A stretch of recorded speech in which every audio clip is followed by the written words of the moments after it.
વાત કરીએ રાજ્યના સમાચારની તો સતત બીજા દિવસે અમદાવાદ કોર્પોરેશનમાં હોબાળો થયો છે। ગઈકાલે મહિલા કાઉન્સિલર સાથે થયેલા અસભ્ય વર્તનના વિરોધમાં કોંગ્રેસના કોર્પોરેટરોએ સ્ટેન્ડિંગ કમિટીની બેઠકમાં હોબાળો કર્યો હતો અને મેયરના રાજીનામાની માંગ કરી હતી। જે બાદ બેઠકમાં કોંગ્રેસ અને ભાજપના કોર્પોરેટરો વચ્ચે મારામારી થઈ હતી। આ મારામારીમાં થલતેજના કોર્પોરેટર ભાવનાબેનને ઈજા થતાં વીએસ હોસ્પિટલ ખસેડાયા છે। એમસીમાં હંગામા માટે જવાબદાર સામે પોલીસ ફરિયાદ કરવામાં આવશે। સ્ટેન્ડિંગ કમિટીના ચેરમેને આક્ષેપ કર્યો છે કે કેટલાક લોકો નશો કરીને આવ્યા હતા। ગઈકાલે બોર્ડમાં કોંગ્રેસ દ્વારા જે તોફાન કરવામાં આવ્યું તેમાં કેટલાક કોર્પોરેટરો સિવાયના માણસો હતા જેમણે મંચ પર આવીને તોફાન કર્યું હતું।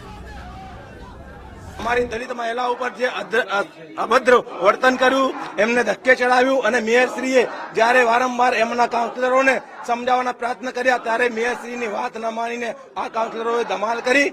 તેથી એવું લાગે છે કે અમદાવાદ મ્યુનિસિપલ કોર્પોરેશનના મેયર ગૌતમ શાહ હવે આ મેયર તરીકેના લાયક નથી। તેથી તેમનું રાજીનામું આપી દેવું જોઈએ। એમના રાજીનામું માંગવા આવ્યા છે અને જ્યાં સુધી આ બોર્ડ ફરીથી બોલાવવામાં નહીં આવે ત્યાં સુધી આ અમદાવાદ મ્યુનિસિપલ કોર્પોરેશનની સર્વોપરી સ્ટેન્ડિંગ કમિટી અમે નહીં ચાલવા દઈએ। ચર્ચા કરવા માંગતા હોય અમે પહેલા પણ કીધું છે, ખુલ્લા પ્રેસ કોન્ફરન્સમાં પણ ચર્ચા કરવી હોય તો ભ્રષ્ટાચારના બાબતની અમે કરવા તૈયાર છીએ।